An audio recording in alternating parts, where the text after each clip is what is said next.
સમગ્ર પાટણ જિલ્લા પંથકમાં વરસાદી માહોલ જામ્યો। હવામાન વિભાગની આગાહીના પગલે સવારથી વરસાદ શરૂ થયો। સવારથી આકાશમાં ઘેરા વાદળો છવાતા વાતાવરણમાં પલટો જોવા મળ્યો હતો। ગ્રામ્ય તથા શહેરી વિસ્તારોમાં હળવાથી મધ્યમ વરસાદ વરસી રહ્યો છે। કમોસમી વરસાદને લઈને ખેડૂતો ચિંતિત બન્યા છે। સમગ્ર વાતાવરણમાં ઠંડક પ્રસરી। Rajubhai D Patel, news of Patan.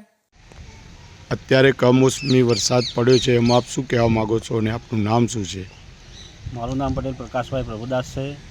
હવામાન ખાતાની આગાહી મુજબ સમગ્ર ઉત્તર ગુજરાતમાં ઠેર ઠેર વ્યાપક વરસાદ થવાથી હવામાનમાં ઠંડક પ્રસરી છે।